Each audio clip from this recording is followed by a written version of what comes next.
जीवन का लक्ष्य क्या है? तो जीवन का लक्ष्य भोग नहीं है।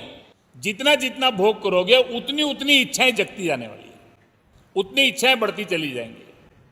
जीवन का लक्ष्य क्या है? जिस एक में से निकले उस एक में जाकर मिल जाना। वो जो एक से अनेक हुए, ये जो अनेक से एक की यात्रा, यही जीवन का वास्तविक लक्ष्य है। और सबने अनेक से उस एक में जाकर मिल जाना है। तो जिस रास्ते से भी जाओगे आखिर में पहुंचोगे वहीं पर, तो फिर आपस में झगड़ा क्यों करना, आपस में संघर्ष क्यों करना? उन्होंने कहा रंग रूप अनेक हो सकते हैं, ईश्वर के रूप अनेक हो सकते हैं, लेकिन वो ईश्वर एक है। एकम सद विप्रा बहुधा वदंती। मार्ग अनेक हो सकते हैं, वो गंतव्य एक है।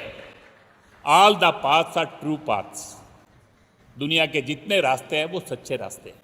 इसलिए दुनिया के अंदर आपस के अंदर झगड़ा नहीं करना।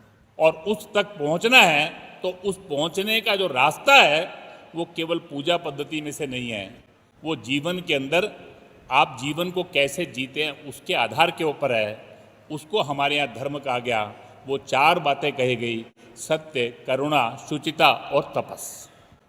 उस सत्य को पहचानना, उस एक को पहचानना, उस एक को पहचानने के बाद सब में उस एक को देखते हुए, सबके प्रति करुणा का व्यवहार रखते हुए, अपने जीवन के अंदर संयम से जीवन जीते हुए, शुचिता के आधार पर जीवन जीते हुए, उसको प्राप्त करने के लिए तपस्या, उन भोगों से परे हटकर सब प्रकार के दोषों को दूर करते हुए जीवन के अंदर उस यात्रा पर, मार्ग पर चलते चले जाएंगे तो आप उस एक से अनेक से अनेक से एक होने की जो यात्रा है उस लक्ष्य को प्राप्त कर लें।